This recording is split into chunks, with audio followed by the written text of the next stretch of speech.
Hey everyone, Chris here. Today I'm bringing you a video I probably should have brought you years ago. I've been making videos about Tomb Raider for about 15 years, and so I feel like a little bit of a fraud for not having done this sort sooner. Today I'm going to be talking through my top Tomb Raider levels and why I think they're so cool. So let's dive straight in.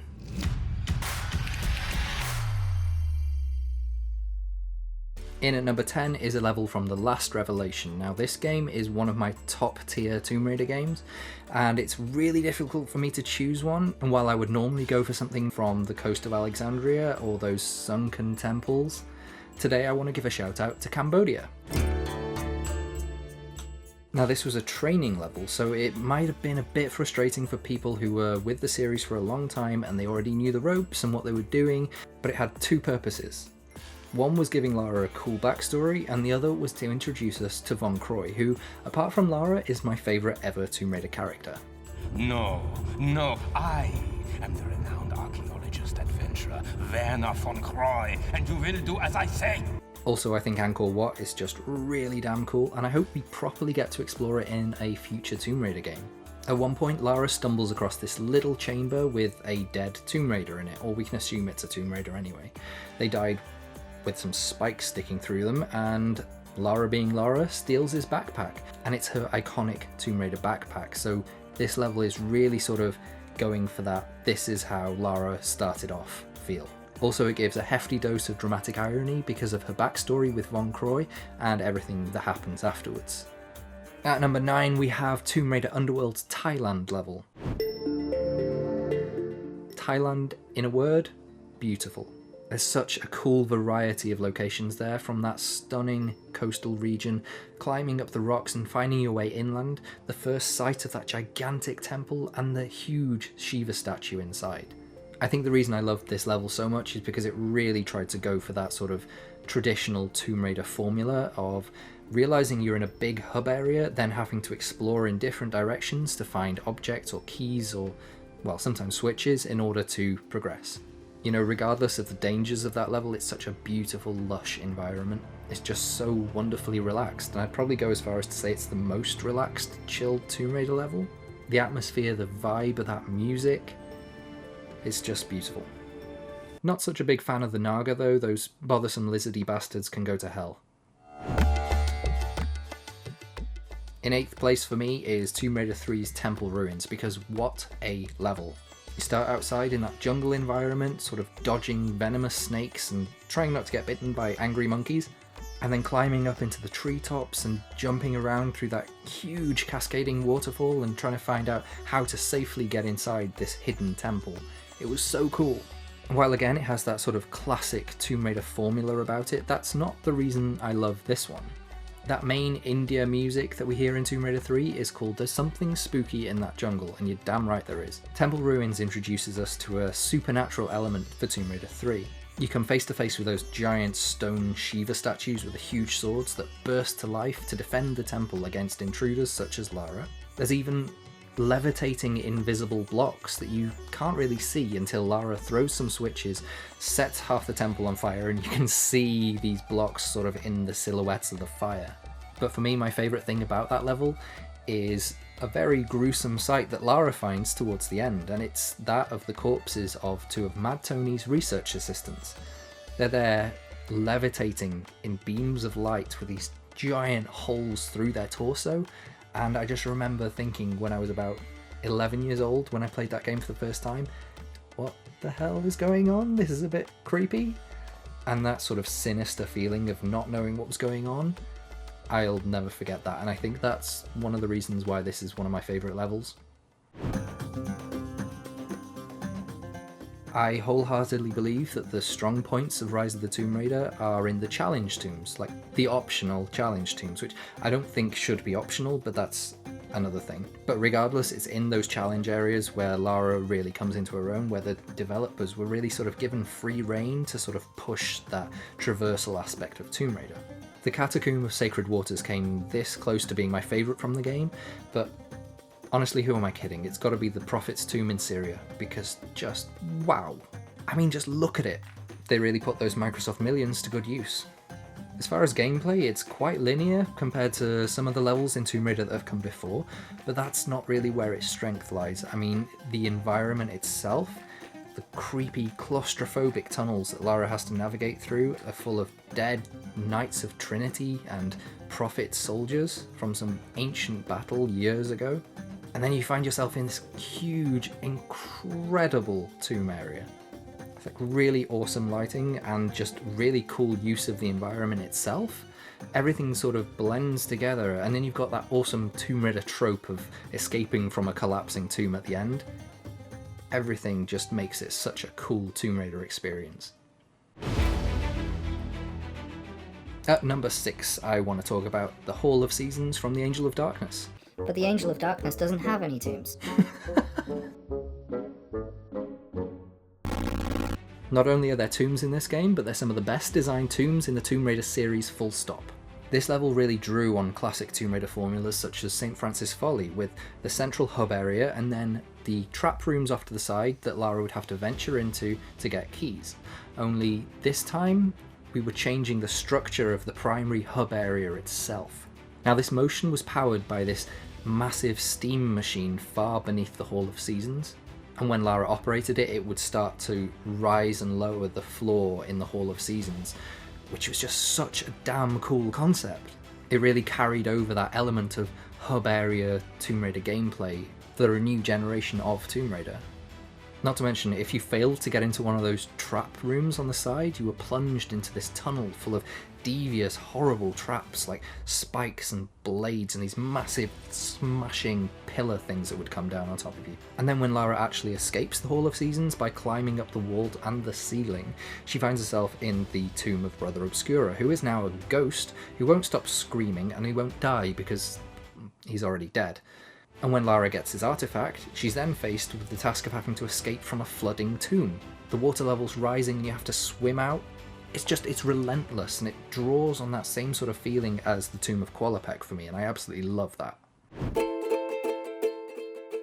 So my name is Chris, and I have an addiction to rainy video game environments and anything to do with ancient Maya ruins. When Underworld was revealed and we had that really cool first look of Lara above some ancient pit, we were told that it had something to do with Xibalba and the Unnamed Days. Now that sent me down a research rabbit hole looking for anything about ancient Maya mythology, and I loved it, and it was so cool and really dark. So as much as I love Underworld, I really wish we'd have had more Mexico from that game.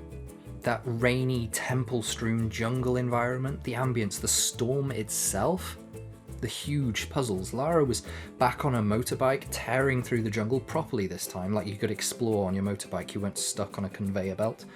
And you had to solve these giant physical puzzles, like one half a mile away from the other, to actually open up a massive temple in the middle. It was so cool. And then once you get inside, you have that chamber of the Lords of Xibalba, and the side sort of trap rooms that were sort of linked to mythology and all those horrible stories. I just found it so exciting. Don't even get me started. I could talk about that level for so long. It was just such a throwback to things like St. Francis Folly and the Hall of Seasons, and I loved it. For number 4, we're going back to Tomb Raider 1, because Palace Midas is the perfect mixture of puzzles, traps, exploration, and what the f*** is going on. I remember as a kid playing the game and having a notepad next to me trying to work out what those symbols above the doors meant. I felt so damn smart when I figured out that they were linked to those switches.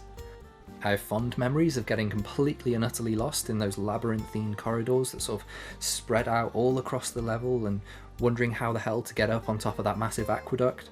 A longtime friend because of Tomb Raider is Claire, or @ADarkWhimsy on Twitter, and she often refers to level design that you find in Palace Midas as being like a honeycomb because of all of these different areas that sort of intersect and they fit together, but upon first glance you have no idea how they fit together, and it's just exploring it and figuring these things out. And I remember the first time I played it, and I eventually managed to find my way up to the top of that aqueduct, and you're looking around and then you realise, like, holy shit, that's where I was, this is where I am now, and everything just clicks together in place. And then there was the bigger mystery of those weird lead bars and the Hand of Midas itself. Like, I'd load up this game just to throw Lara onto this hand and watch her turn into that really shiny golden Academy Award presumably for her achievements. Now, there are so many fantastic tombs in Shadow of the Tomb Raider, which is probably one of the reasons why it's my favourite Tomb Raider game in years. But I think a standout tomb for me in that game is the Grand Cayman, which is one of the downloadable content tombs. And if you haven't played any of the DLC, go and play it now because they're fantastic. First of all, this level involves hunting for an ancient artifact, which is a good start to a Tomb Raider level. And then she has to return it to this gigantic tomb, temple, shrine thing.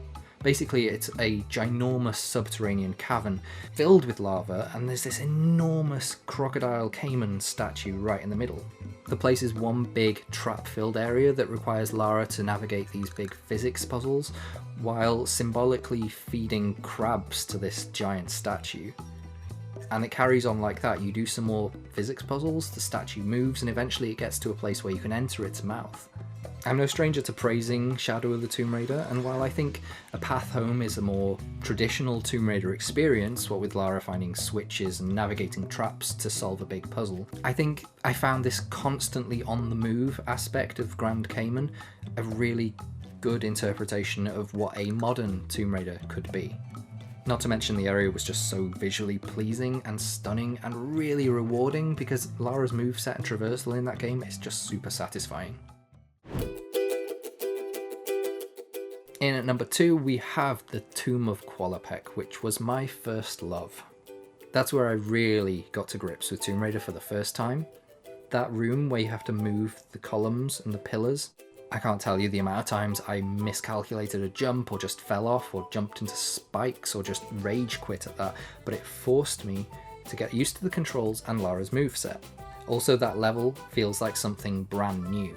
You have the caves and you have Vilcabamba and the Lost Valley, and they're all getting progressively more colourful and cool to look at. And then bam, you're faced with this overly colourful, really garish, orangey, yellowy, deep reds of the Tomb of QUALOPEC.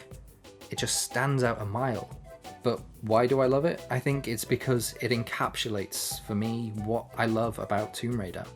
You get in, you see your goal, you see the treasure, the artifact, but it's locked behind doors, and you're not sure how to progress, so you explore. This was the first time we had a proper hub area. We had the hint of hub areas in Vilcabamba and Lost Valley, but this was much more focused. You had 3 paths, 3 switches, and 3 gates. It had a really cool simplicity about it, but I still remember how much of a challenge that was the first time I played it. And then once the gates are opened, you're free to take the treasure. And if Lara takes her guns out, she aims it at one of those mummies stood next to QUALOPEC. And you don't know why. Because it's not moving, it's not a threat. Sure, it's looking at Lara, but it's not doing anything, and you presume it's dead. But Lara's still aiming at it, and she only aims at things that are trying to kill her, so it's really unnerving. But I still get chills about that moment when Lara takes the ski-on piece and the camera revolves around her and you start to see the ceiling collapsing, that music fires up, and the entire tomb is falling apart around her. She's running out of there, that boulder chases her, she's trying to dodge more roof tiles as they come down around her, and then once she's out and you think you're in safety, Larsen's there and he starts shooting at you. It's just this relentless gauntlet of traps that is just one big adrenaline rush, and I absolutely loved it. Tomb Raider 2's Temple of XIAN gets top spot for me because it is an absolute death trap. I don't think anywhere in Tomb Raider has ever been quite as dangerous as that subterranean torture pit. From the start with that trapdoor and Lara goes tumbling down that enormous waterfall and you find yourself in that cavern with a temple and it's locked and you don't know where to go. If you stay out of the water, you're going to be attacked by eagles. If you go for a swim, you're going to be eaten by big fish. You want to risk jumping over those pits of acid or lava? How about facing the spike traps or the boulders or the swinging spikes? Even the floor isn't safe because when it's not crumbling, it's yeeting Lara 30 feet into the air. I love this level because it's so utterly treacherous. It has that classic Tomb Raider gameplay of needing to find switches and keys in order to progress, but it's also so different from everywhere else because nowhere feels safe. Out in the open you feel too exposed and don't even think about waiting around in the dark, because at best you're probably going to be mauled by a tiger, and if you're really not lucky you'll wander into a spider web and probably be eaten alive by one of Shelob's monstrous offspring. I still have nightmares about those f***ing spiders. Even the atmosphere is designed to creep you out, and it's a masterpiece. For me, that's why Temple of XIAN is my number 1 level. Don't you think you've seen enough? So that's my ranking. Finally, after all of these years, those are my favourite Tomb Raider levels. Feel free to drop me a comment and tell me how wrong I am, or maybe you agree with me. Either way, I want to hear from you. Let me know what your favourite levels are. Thanks for watching.